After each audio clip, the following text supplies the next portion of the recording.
Wow, a small crowd in studio and everything. It's wonderful.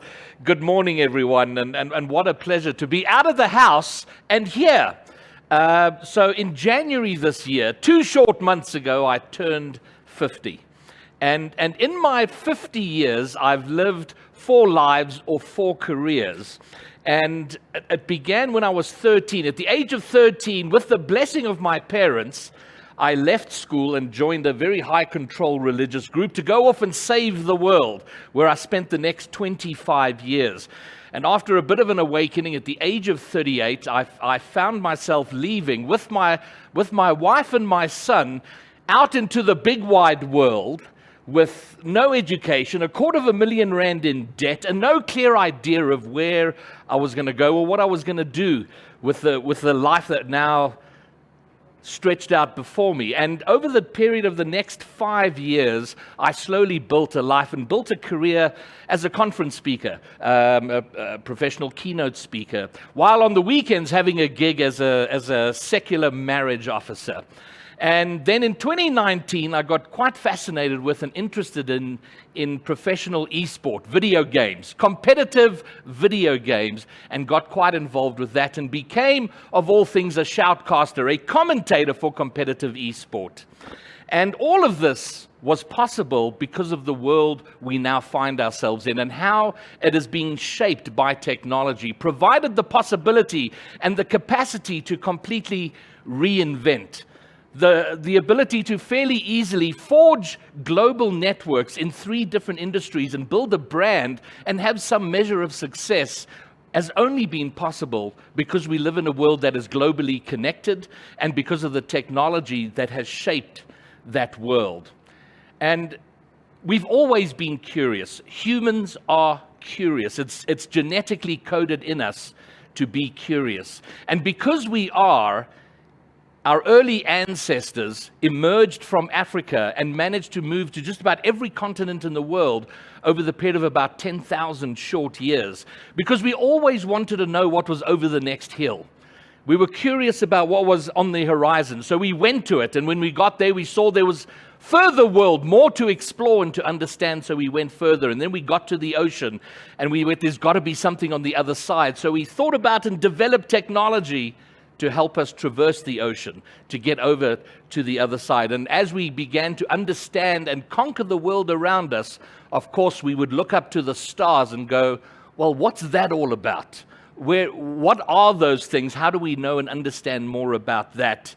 And all of this curiosity and drive to conquer and understand the world and the universe in which we live culminated in what for me is the best photograph ever taken.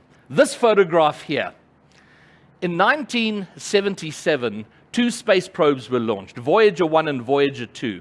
And their job was to go and explore the planets beyond Mars, which we didn't have too much information on. Jupiter, Saturn, and further beyond that. So off they went, and Voyager 1, after traveling for 14 years and 6 billion kilometers, on Valentine's Day in 1990, it turned around and took this photograph. This is a picture of Earth from 6 billion kilometers away. And it is just, it encapsulates the boldness of humans and our species to understand our universe, but it is also a great lesson in perspective. If you think about all the problems you have right now, all the stresses, anxieties, all the people you hate, all the people you love, all the people that annoy and frustrate you, every dictator, every hero, every villain, every humanitarian, everything that has ever gone on this planet at any time has happened on that tiny blue dot. As Carl Sagan said, a speck of dust suspended in a sunbeam. So that has brought us pretty much to where we are now. We are living in a time of massive transformation. This century has been more transformative than any that has gone before. Everybody alive today is experiencing more transformation than anyone who has come before, and probably your children. And Vumi, we were talking, you've got a 3-month-old daughter. She will experience more transformation than we are experiencing now, and that is because of our continued drive and thrust to understand. So in the last 50 years or so, we've we've entered the technological age, which has become faster and increased the pace of transformation. And that's pretty much been responsible for these 5 things: computing, communication, connectivity, collaboration, and convergence. The 1970s was all about computing. In 1973, the microprocessor was invented, which allowed computers to go from the size of the studio we're in now, was a fairly small computer, to now what we carry around with us in every moment of every day. And computing has completely altered how we interact with the world, how we engage with it, the ability to communicate with anyone, anywhere, driven by the computing technology. The 1980s was all about communication. The mobile phone. And at the age of 50, I can remember a time that if you wanted to talk to someone on the phone, they had to be at their desk or they had to be at home. If they weren't in one of those 2 places, you were not going to talk to them on the phone. The mobile phone freed that, the ability to communicate wherever you were. And by the end of the 1980s, there were 5 million cell phone subscriptions. Today, there are 5 million new ones every day. More and more people gaining access to the ability to communicate globally. And that has had a fundamental shift in how we live our lives, do business, and go about the activity of being human and living. The 1990s all about connectivity because of the internet. The mid-90s saw the internet go global. Well, in a sense, if we think about 1995, there were 16 million online users. We're about to hit 5 billion sometime this year, maybe. And very soon, everybody is going to be connected all the time. Suddenly, access to information, access to global networks, again transformed how we live, how we engage, how we date, how we meet each other, how we break up, how we do live every part of our lives. And then the 2000s were about collaboration. Social media arrived, the ability to interact socially with people no matter where they were. And then in the 2010s, the period leading up to 2020, we saw the convergence of all of these: the computing, communication, connectivity, the collaboration, all converged into one place, which was pretty much the devices we carry with us. And then 2020 arrived, and without going into depth about how bizarre the last 2 years have been, we'd arrived in a time of intelligent technology. Up to this point, technology had always been a utility, something that helped us get something done, helped us to do our jobs easier, helped us to get things done quicker and faster. But we now saw the emergence of personal technology that was smart, that came to be shaped around us. If you think about the phone you have, all of us have a device that we are intensely connected to. And you might have exactly the same phone as another person, but you would never swap phones, because even though technologically they're the same thing, they are very much personal devices. It's all been sorted the way you like it. It's got your playlists. It's got your YouTube history. It's got your photos. And even if those photos aren't in any way risque, you still are very protective of it because it is personal. And that is intelligent technology. And the period we're in now, where it's all being shaped, we are able to mold technology around us rather than just using it as a tool. So we've lived in this time of transformation, massive transformation. The last 2 years have been sort of hyper-transformation, where already high-paced, accelerated change became very quick within the matter of weeks. And everyone you speak to, we are talking to Enrico this morning from multimedia, and the change they had to go through. An events industry, events company, living in a world where suddenly no events were happening. So we've all been forced into transformation very quickly, and we've seen massive change in the last 2 years. So if we look at some of the things of how this has shaped us, how we find ourselves where we are now, and where it might likely be taking us, let's talk about our kids. And if you have kids that are about this age, which is 9, 10, 11 years old, maybe 12, the first thing to know is these are digital natives. These are people who have been born into a world of technology. They haven't had to learn it. It isn't something new and amazing. We as adults are often really impressed by technology. Your kids are not, because it's always been around them. And they simply couldn't imagine a world or a life where this didn't exist, where they don't have the access that has become the norm. So let's look at some things that have changed. Obviously, virtual reality, augmented reality, working from home. Remote work had been a topic of conversation in corporate circles for a couple of decades. And there were moves, minor moves here and there. Suddenly and instantly it became a thing.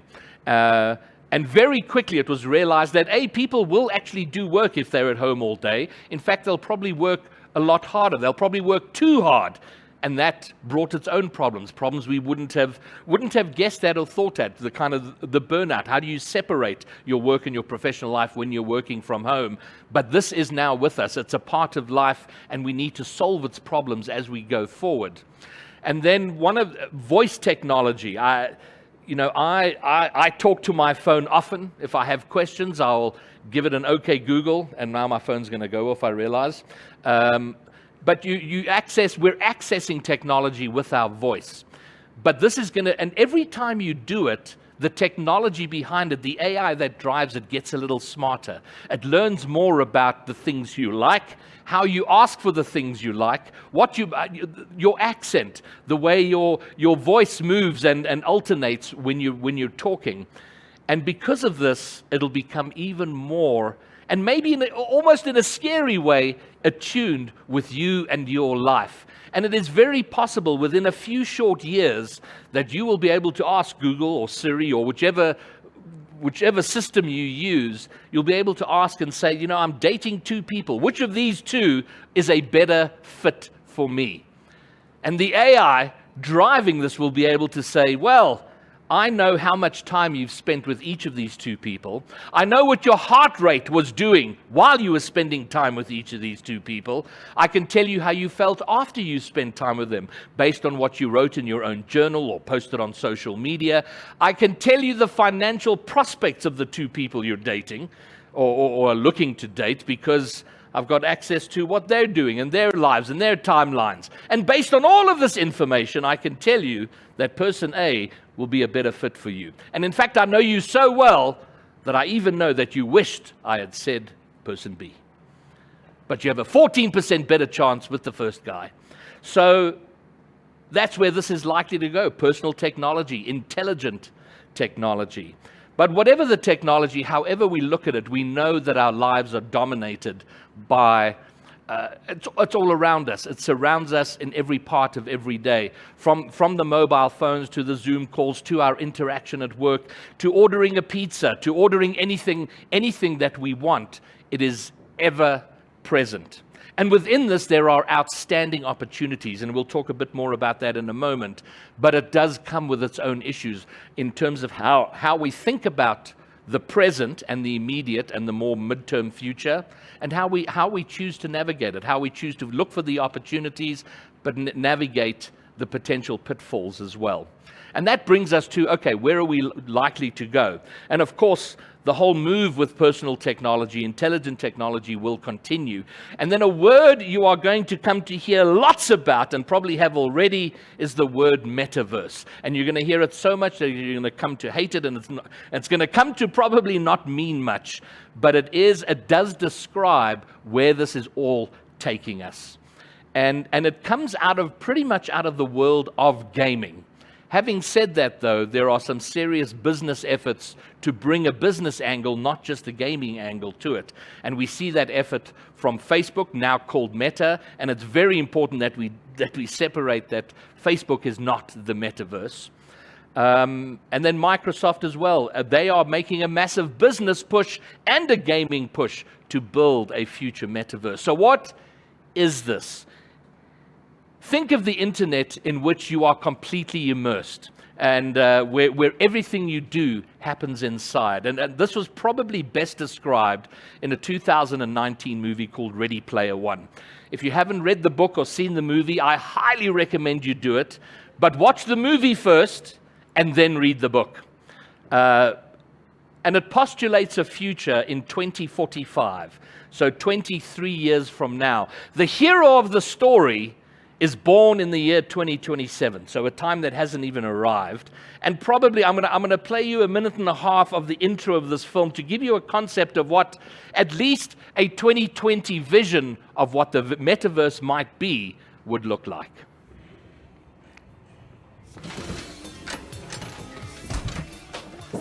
My parents, they didn't make it through those times, so I live here in Columbus, Ohio with my Aunt Alice.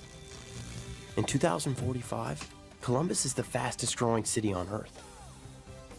It's where Halliday and Morrow started gregarious games.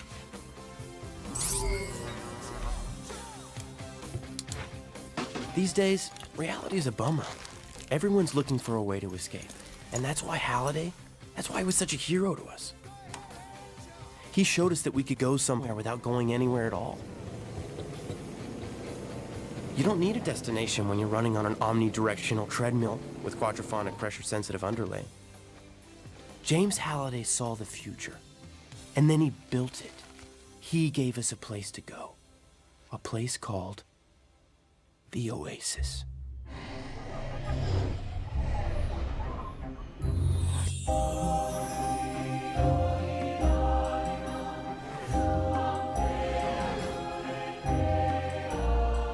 This is the Oasis.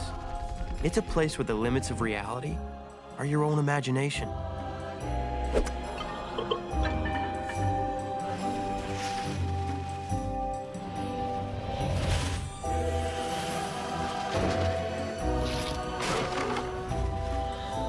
You can do anything. Go anywhere.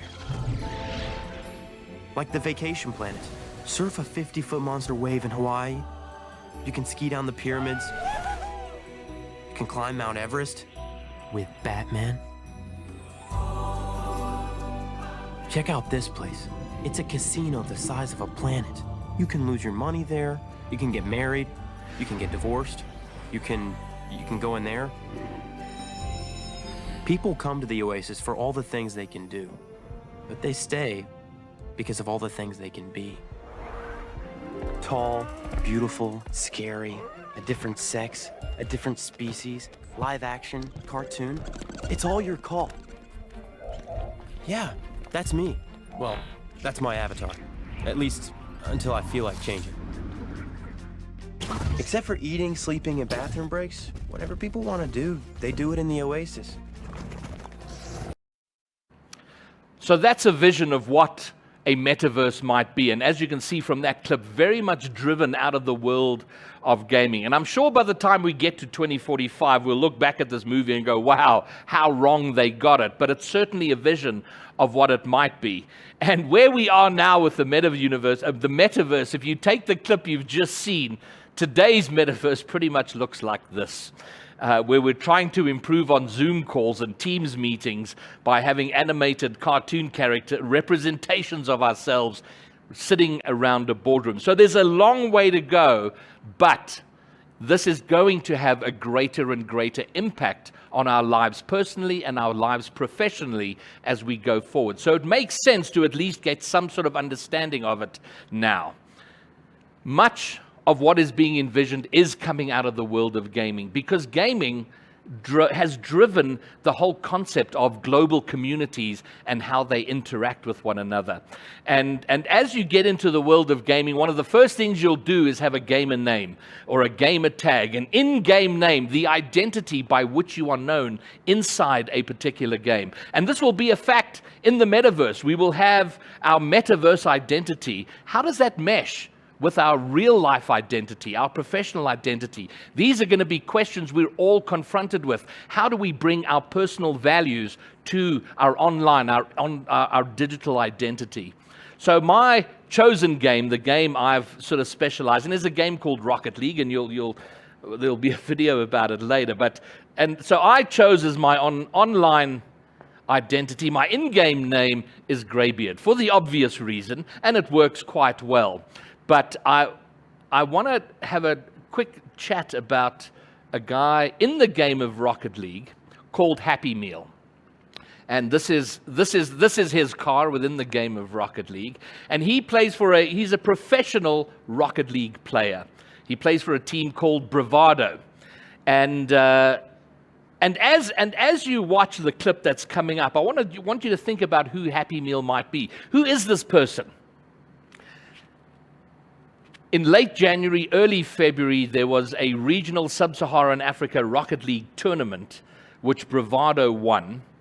And this is them on their way to winning that tournament? Yeah, well, since that opening goal off the kickoff, they've looked to find the... Oh, my word, Happy Meal! Almost out of nowhere, the dunk down. Daisy popping it forward.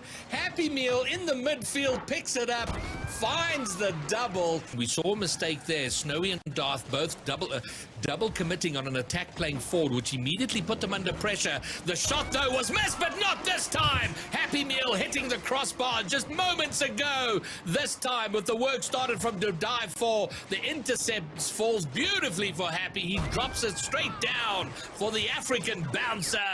2 minutes and 20 seconds was the last overtime between these two. Bravado taking it down to die for. Will seal it. They have beaten the mighty Orlando Pirates. They win the upper bracket final. So the first thing to know there is that Orlando Pirates have a Rocket League team. I'm not sure. I'm pretty sure most of the people who work for Orlando Pirates are not sure. Didn't know that they have a Rocket League team. So Happy Meal and his team Bravado, the three of them, it's Happy Meal, Daisy, and To Die For, won this tournament. And it has to be said that winning that tournament meant that that team of three people won 75,000 Rand for a weekend's worth of work, playing about 6 games of Rocket League, each of them about 5 minutes each. So they, it was a pretty good payday for them. But who is Happy Meal? As you watch that, I don't know in your head who you imagine this might be. But so after winning, they interviewed Happy Meal, and this is a short clip of him being interviewed. And I have to ask, just how are you feeling right now? Firstly, thank you for congratulating me. Secondly, I'm feeling it's awesome. Honestly, it's really tough. Not tough, but it's hard coming into the games. And the costs always say Pirates can't be beat. They don't lose. They don't lose. That's it's tough hearing that. But I mean, it's completely factual. That is the record they've been holding. So to take that record away from them, that feels pretty good, pretty special. So there you go, Happy Meal doing his job, sitting in his bedroom, much like many of us sitting at home doing their work online. Happy Meal, by the way, is 22 years old. He lives in Joburg. His teammates both live in Cape Town and had not met. These people have never met each other in real life, but they're part of a competitive online scene. And imagine now, so that's gaming, global community, people gathered together around the passion for a particular game. And Rocket League is a very niche game. There are far bigger games with far greater communities with a lot more money involved. And but imagine this growing out where you're in a game, and instead of leaving the game to go do other things like order a pizza, imagine being able to do it in-game. That becomes the metaverse. Being able to go from that to another game, to engage with other communities, that is what the metaverse becomes. And now it is possible to buy digital goods, which sounds bizarre. Everything in Rocket League can be purchased, can be owned, from the cars to the wheels on the cars to the decals, everything about it. Inside Rocket League, the rarest car, the most valuable car is this. This is known as the titanium white Octane, and it is known as titanium white because of the white edging around it. And you can own this in the game of Rocket League for 1,500 Rand. So, and it is the most expensive car, and it is the rarest. And but there are trading sites, very active trading sites on which you can purchase it. And that might sound impressive, 1,500 Rand for a digital car that doesn't exist in the real world. Well, the boost, what makes it possible for your car to take off the ground into the air in Rocket League is the boost. And that boost, which comes out of the back of the car, that one you see there is known as the Alpha Boost, because in the alpha version of the game, played in 2014, 13, and 14, when they were testing out the game, everyone who played that version of it was given this boost, and never again since then. So it is exceptionally rare, and a lot of people want to own it. And you can, for 30,000 Rand, you could be the proud owner of a digital boost that doesn't exist, that if you spend 6 hours a day playing Rocket League, maybe 40 people will get to see it. But it has value. Recently, we heard about MTN buying digital property inside a metaverse. So there are very early versions of it, and it will expand and become, your Vumi, your 3-month-old daughter is going to grow up in part in the metaverse. Her teenage years, she's going to go to concerts online in the metaverse, fully immersed in virtual reality. And that's what's coming for us, the future that is coming. We're living through a period of prolonged transition. If we look at the start of this century, it's been 22 years. It has all been about constant change and transition. And this is likely to go on for the better part of the rest of our lives. And there's no going back.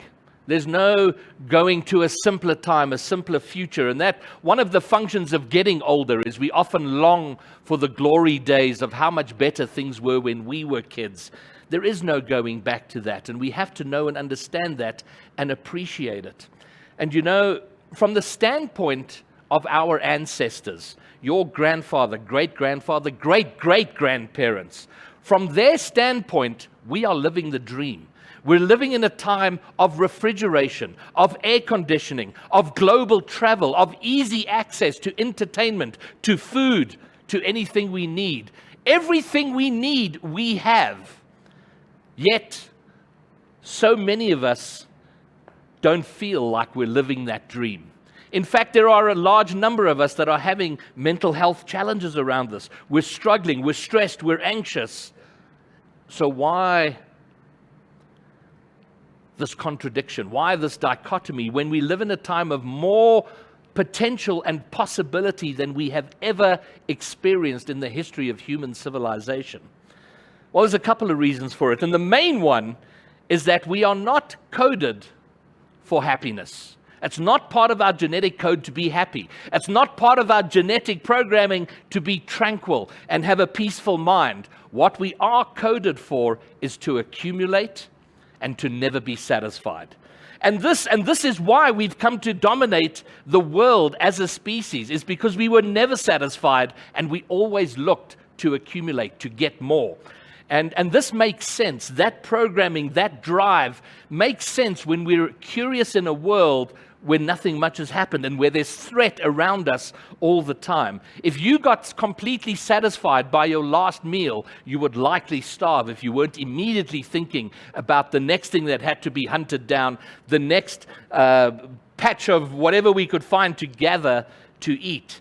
And when we spoke about accumulation, back in those times, all you could accumulate was what you could carry in your 2 arms. But we now live in a world where it is possible to accumulate and then keep accumulating until we have large houses filled with stuff we don't even know we own, yet we want more. We're never satisfied. We're not satisfied with the job we have. We think if we just get that next job, the promotion, we'll be happy. You get the promotion, you're instantly happy. And the next day, you're already in a panic about losing that job and maybe getting the next one. That programming to accumulate and to never be satisfied is ill-equipped in a world where we have so much access, where there's so much immediacy around us.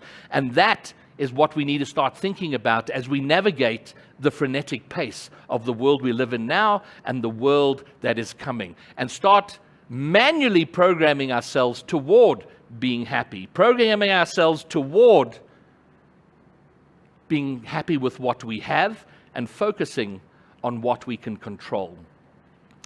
Ultimately, our weapon, and it's the difference between having constant mental health challenges rather than seeing opportunity at every turn, because that's what we should be doing.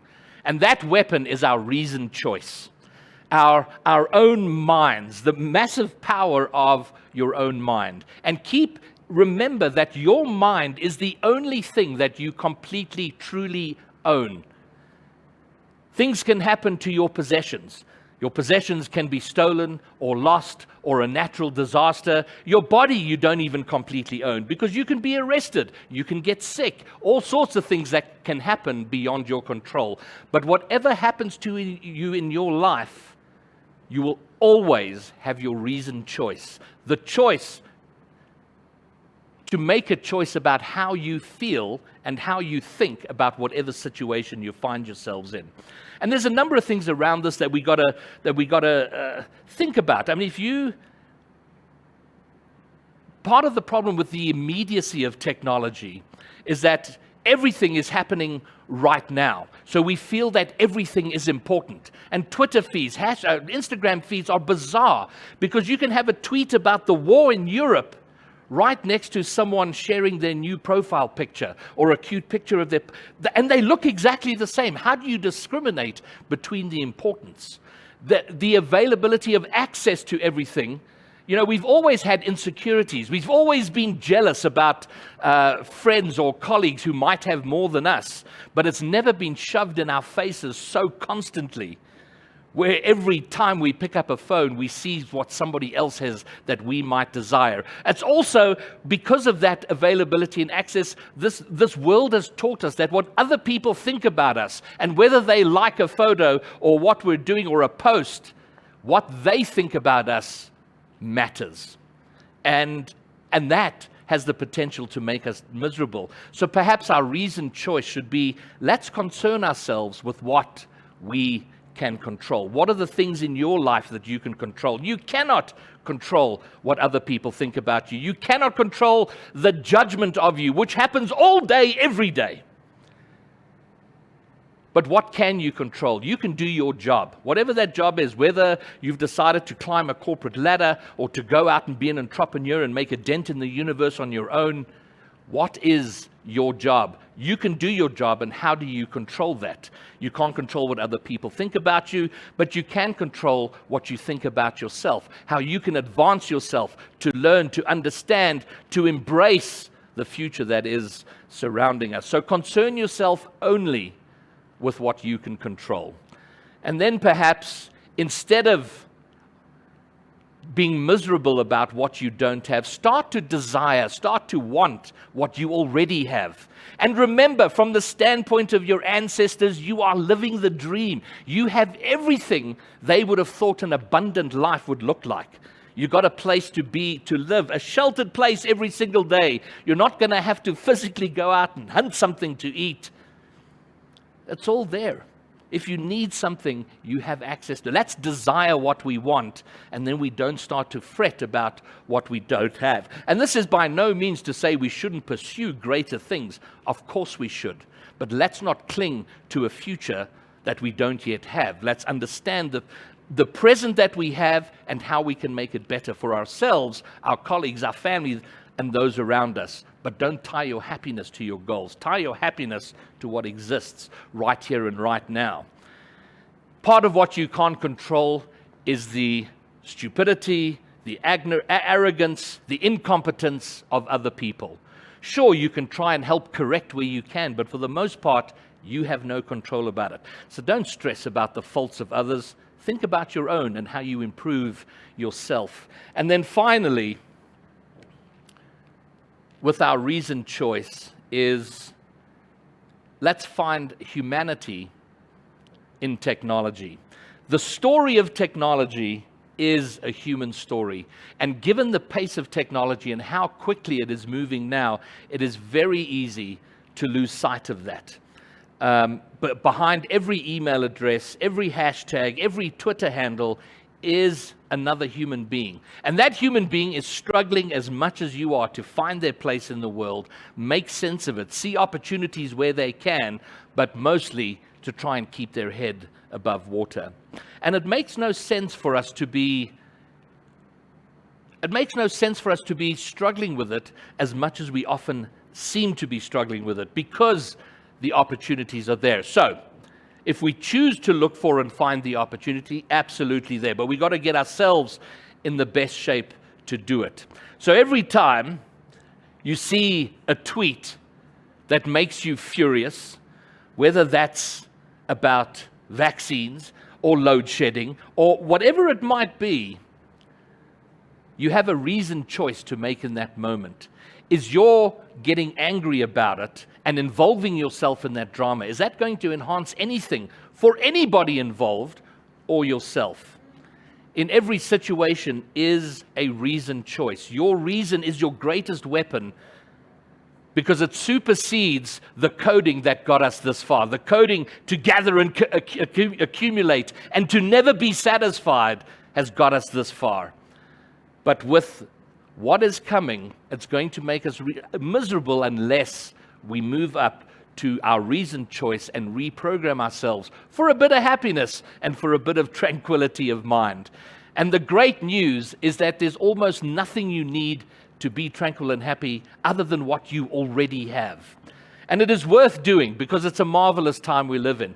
The last 12 years have been an incredible journey for me. It has blown me away that it has made it very real that anybody can build a brand, can make global networks, can do pretty much what they want to do. The potential and possibilities are there, but we got to be in the best possible shape to do it. And it is worth doing because there has never been a greater time to do great things.